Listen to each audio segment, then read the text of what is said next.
ఐఐటీలో seat కొడతావనుకుంటే ఇలా వీణ వాయిస్తున్నావేంటమ్మా? రెండు ఎందుకు చేయకూడదు అత్త? నువ్వు డాక్టర్ అవుతావు అనుకుంటే ఈ బాస్కెట్ బాల్ గోలేంట్రా? టెన్షన్ పడకు మాయా, రెండు చూసుకుందాం.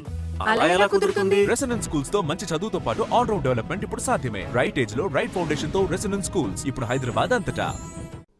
ఇక అప్డేట్స్ చూద్దాం. తెలంగాణలోని 7 నగరపాలక సంస్థలు 116 పురపాలక సంఘాలలో ఎన్నికలకు నేడు షెడ్యూల్ విడుదల చేసే అవకాశం ఉన్నట్లుగా తెలుస్తోంది. ఇక ఇందులో భాగంగా ఇవాళ ఉదయం జిల్లా కలెక్టర్లు, ఎస్పీలు, పోలీస్ కమిషనర్లతో ఎస్ఈసి సమావేశం నిర్వహించనుంది. మధ్యాహ్నం రాష్ట్ర ప్రభుత్వ ప్రధాన కార్యదర్శి రామకృష్ణారావుతో భేటీ కానుంది. చర్చల తర్వాత సాయంత్రం షెడ్యూల్ ప్రకటించే అవకాశాలు కూడా కనిపిస్తున్నాయి. ఇక ఇప్పటికే ఎన్నికల నిర్వహణకు ఏర్పాట్లు కూడా పూర్తయ్యాయి. పోలింగ్ కేంద్రాలు, బ్యాలెట్ బాక్సులు సిద్ధంగా ఉన్నాయి. నిబంధనల మార్గదర్శకాలు అయితే జారీ అయ్యాయి. ఫిబ్రవరి 15 లోపు ఎన్నికల ప్రక్రియ పూర్తి చేయాలని రాష్ట్ర ప్రభుత్వం ఆదేశించిన క్రమంలో ఫిబ్రవరి 11న పోలింగ్ అయితే అనుకూలంగా ఉంటుందని ఇప్పటికే అన్ని జిల్లాల కలెక్టర్లు నివేదించారు. 11న ఎన్నికలు జరిగితే 13న ఓట్ల లెక్కింపు అయితే పూర్తవుతుంది. దీనికి అనుగుణంగా షెడ్యూల్ విడుదల కానున్నట్లుగా సమాచారం.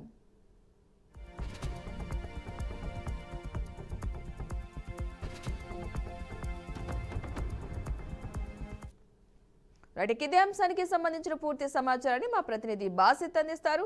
బాసిత్, చెప్పండి, ఈసీ సమావేశానికి సంబంధించిన అప్డేట్స్ ఏంటి?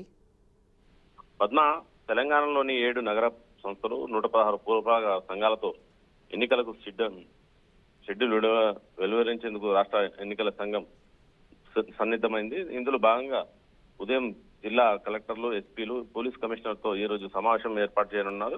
ఈ స్టేట్ ఎలక్షన్ కమిషన్ మధ్యాహ్నం రాష్ట్ర ప్రభుత్వ ప్రధాన కార్యదర్శితో పాటు రామకృష్ణరావుతో భేటీ కానుంది. అనంతరం సాయంత్రం షెడ్యూల్ వెలువరించనుంది. ఏదైనా అవాంతరం ఏర్పడితే తప్ప మంగళవారం ఈ రోజు ఎన్నికల షెడ్యూల్ విడుదల ఖాయమని చెప్పి ప్రభుత్వ వర్గాలు కూడా చెబుతున్నాయి. ఇప్పటికే ఎన్నికల నిర్వహణకు ఏర్పాట్లు పూర్తయ్యాయి.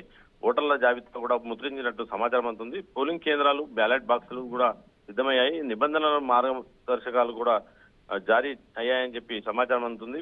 ఇదంతా కార్యక్రమం అంతా ఫిబ్రవరి 15 లోపు ఎన్నికల ప్రక్రియ పూర్తి చేయాలని చెప్పి రాష్ట్ర ప్రభుత్వం ఆదేశించినట్టు తెలుస్తుంది. ఈ నేపథ్యంలోనే ఫిబ్రవరి 11 పోలింగ్ కు అనుకూలంగా ఉంటుందని చెప్పి ఇప్పటికే అన్ని జిల్లాల కలెక్టర్లు కూడా నివేదికలు అందించారు. 11 ఎన్నికలు జరిగితే 13 ఓట్ల లెక్కింపు పూర్తవుతుంది. దీనికి అనుగుణంగానే షెడ్యూల్ విడుదల కానున్నట్లు కూడా తెలుస్తుంది.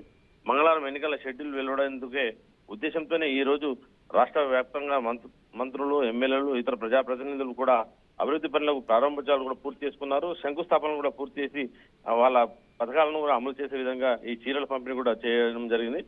మహిళలు కూడా వడ్డీ లేని రుణాలు కూడా పంపిణీ చేసి వాళ్ళ పూర్తి చేయడం జరిగింది. ఈ నేపథ్యంలోనే ఫిబ్రవరి 15 వరకు ఎన్నికలు పూర్తి అవుతాయని కూడా అందరూ భావం వ్యక్తం చేస్తున్నారు. Padma, right, thank you Basit.